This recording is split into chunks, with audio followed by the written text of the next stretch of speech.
Welcome to the podcast, Restore Yourself, Restore Your Marriage, where it's all about discovering the thoughts that get you in the mood, the thoughts that get you out of the mood, and how creating a deeper connection with yourself creates a deeper connection with your spouse. I'm your coach, Shelly Anderson, coaching you through life, love, and intimacy. This is episode number 154, A Spouse's Sexual Sovereignty. Hello, everyone, and thanks for joining me for today's episode. Around the 4th of July, I always like to talk about the concept of freedom, especially when it comes to the intimate and sexual experience that we have with our spouse. Because a lot of times when I have clients that come to me, it seems like these lines get a little bit muddy and a little bit blurry. And so I really like to bring up this concept of freedom and really make sure that we are thinking about our own sexual experience in the right way and not having so many negative themes or concepts that are kind of running the show. So a lot of times when a client comes to me, they will say something like, I feel like I'm just my husband's sex slave, right? We did a whole podcast on that last week. Another thing that they will often say is that they feel like they don't have a say in how things are going with intimacy. And so they often just remain silent and they suffer in silence. Another theme that comes up is that they think that intimacy should be easy. That if they are really meant to be, and if they really love each other, that all this sex stuff should just be easy. And to be honest, nothing could be farther from the truth. And finally, what ends up happening is that there ends up being kind of like this internal war, right? A war within themselves. And it's usually happening in their mind with their own thoughts that they're having about themselves that are negative in this type of role, thoughts about their spouse, viewing their spouse kind of as like this taskmaster and, just kind of demanding sex. And then they also have negative thoughts just about the whole concept of intimacy and sex all together. And so that does create this inner war that is taking place in the mind, a war within themselves. And this is mental slavery, right? When we are having conflicting thoughts within ourselves, usually we just end up getting stuck. We end up not knowing what to do. So we just remain stuck in indecision and we don't take actions that would actually benefit our lives, benefit our relationship and the marriage. And we don't take action that will move us forward and help us progress. And so we want to make sure that we really challenge our own thoughts so that we don't get stuck in these traps. And when we do kind of view our spouse as some kind of master and ourselves as a sex slave, we end up putting our spouse in the position of like an enemy. And that's going to put us on the defense and also put us in that mode of, hey, we need to fight this. I need to fight my spouse. I'm the victim here.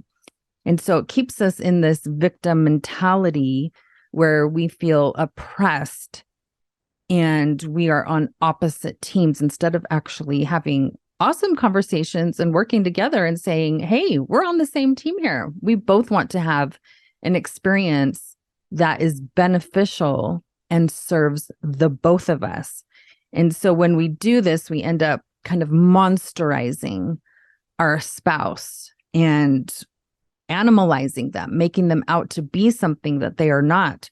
And we think that something could be wrong with them, or maybe that something is wrong with us, and that perhaps this whole marriage And this whole intimacy thing is just not something that we're interested in.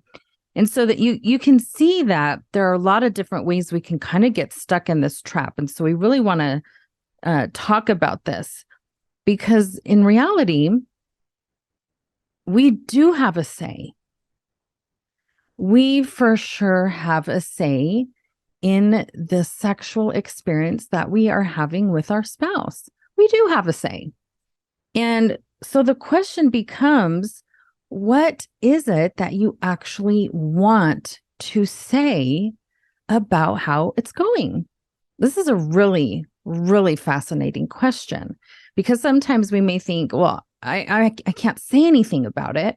But then when we ask ourselves, what do you want to say? We kind of go blank. We don't know exactly what we want to say. And so I think it's important to take the time to just really consider that you do have a say. So what is it that you actually want to say about your sexual experience? What is it that you are longing for? What emotions are you craving to experience with your spouse during lovemaking? And as you start to think about that, it can really help you narrow down what it is that you actually want to say. So let's take a moment to actually talk about the definition of freedom, right? Last week, we talked about a few of the definitions, and today I want to talk about just a few more. One of the definitions of freedom is that there is a quality of being open, honest, and outspoken. And I've noticed that with my clients, when they come to me, they have kind of shut down. They are not being open, they're not being honest, and they're definitely not being outspoken.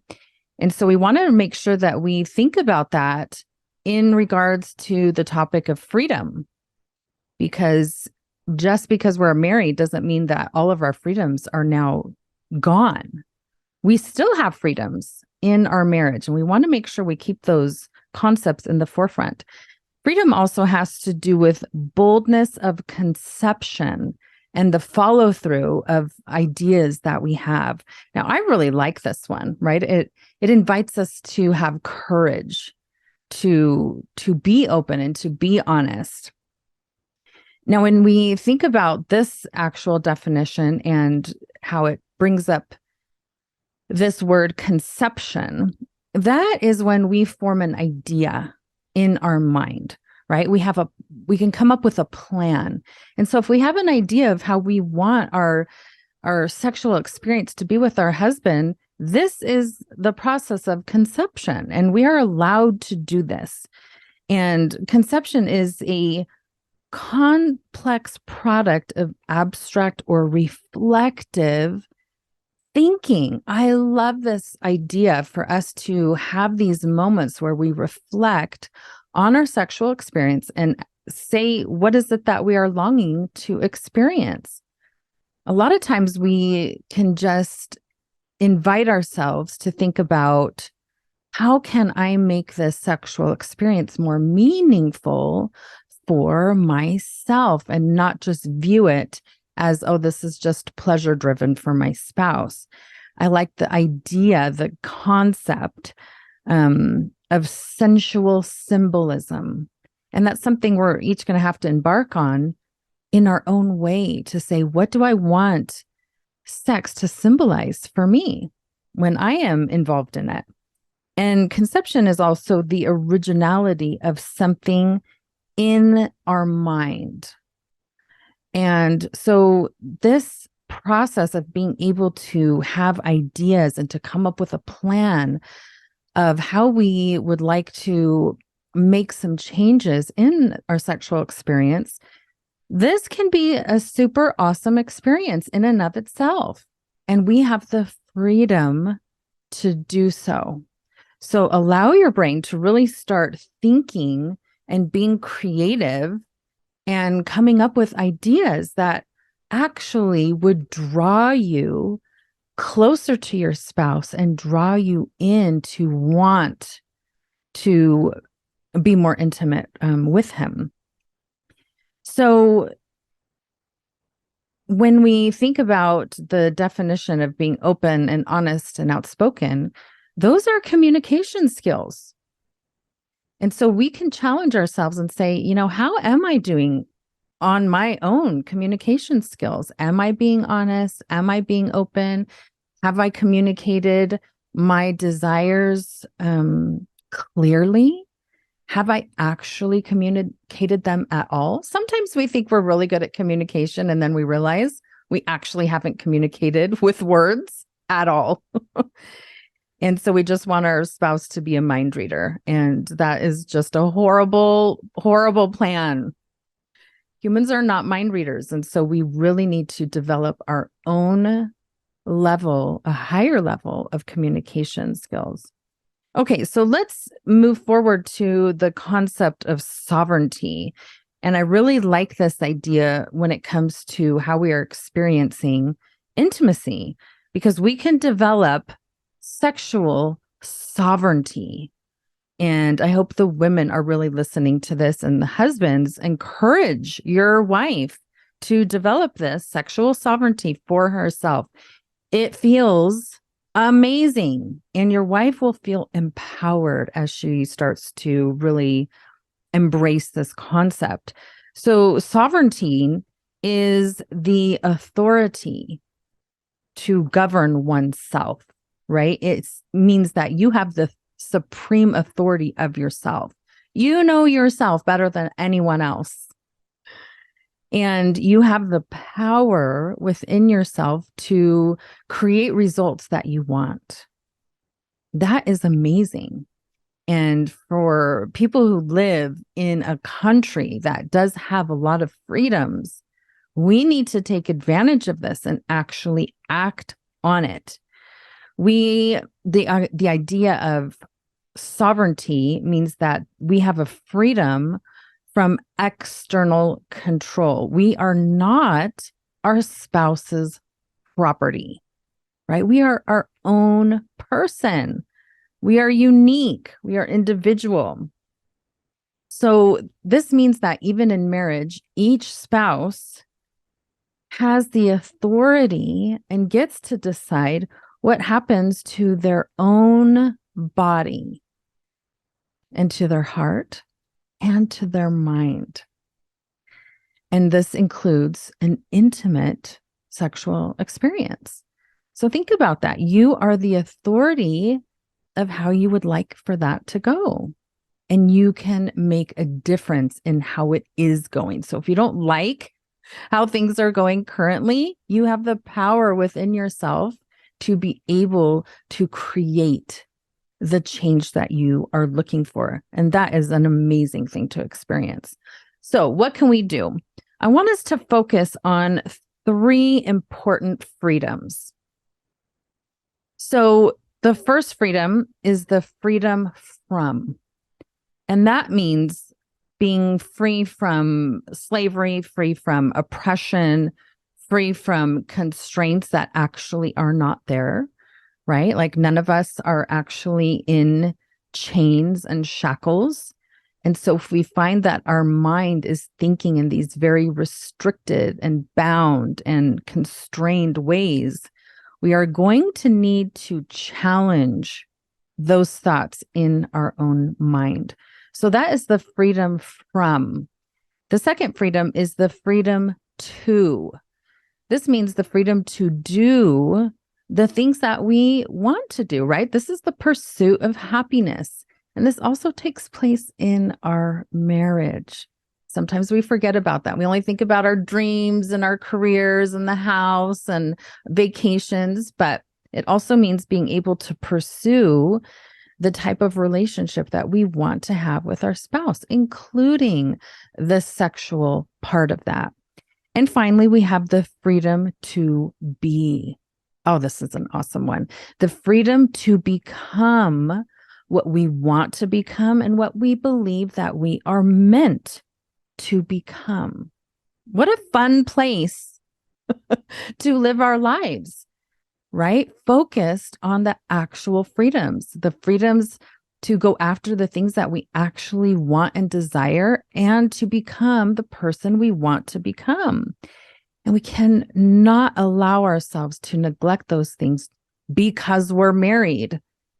being married provides an awesome platform for us to develop these freedoms and to take advantage of them. So when we think about the concept of sexual sovereignty, it is focusing on this third freedom, and it is becoming our powerful self through skills, right? Not just like being mean and yelling at our spouse and telling them all the things that they're doing wrong. No, we have to skill up. We have to level up and use effective skills, not ineffective skills, not immature, not second grade or junior high tactics. We're talking about effective, mature adult skills. And that's how we can cultivate our sexual sovereignty, is by using skills, good communication skills. So we can create beautiful and significant meanings for our sexual experience. And so I would encourage everyone this week to really focus on your 3 freedoms and to develop your own sense of sexual sovereignty in your marriage, because it's totally possible. We can all do this. We will really have to challenge the negative thoughts that want to kind of control our mind when we are thinking the opposite. Now, if you want to have even better results, then please go visit Shelly.andersoncoaching.com.